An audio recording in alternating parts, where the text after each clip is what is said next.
La formation licence d'histoire s'adresse aux nouveaux bacheliers et aux personnes qui désirent reprendre leurs études, personnes curieuses ou intéressées par le passé, le patrimoine ou plus généralement l'histoire.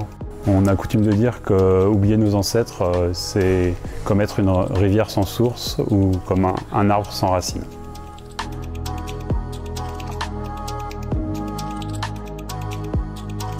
Les objectifs de cette formation sont nombreux. Il s'agit avant tout d'initier les étudiants au métier de l'histoire, du patrimoine, des archives et de l'archéologie. Au-delà des compétences et des connaissances que les étudiants vont acquérir au cours de leurs 3 années d'études, il s'agit pour nous aussi de faire en sorte que les étudiants développent leur esprit de critique, leur esprit de synthèse et leur esprit d'analyse. Il s'agit aussi pour nous de faire en sorte que les étudiants appréhendent les sociétés passées, mais aussi les sociétés présentes, avec ce regard critique et ces compétences qu'ils vont acquérir.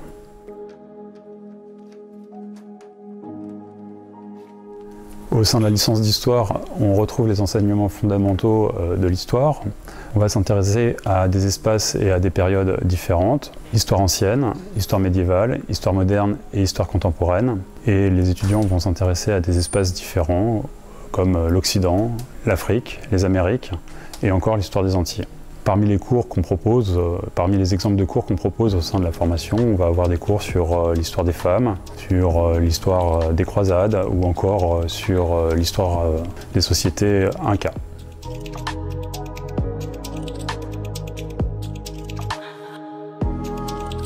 Alors il n'y a pas de prérequis pour intégrer la licence d'histoire, il faut juste avoir le bac ou une équivalence. Des qualités favorisent la réussite, être organisé, être curieux, être sérieux et autonome. Si on veut, on peut, et je dirais pour terminer, il suffit de jouer le jeu.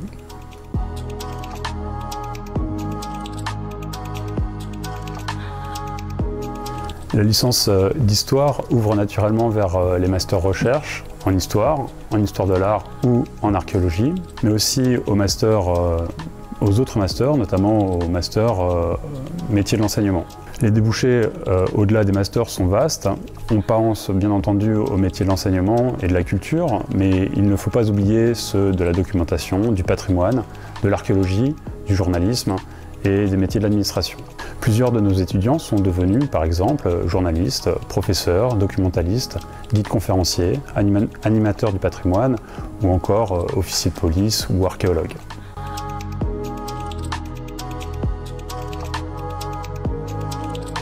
Réfléchissez bien à votre choix d'études, choisissez un domaine et un champ qui vous plaisent et vous passionne.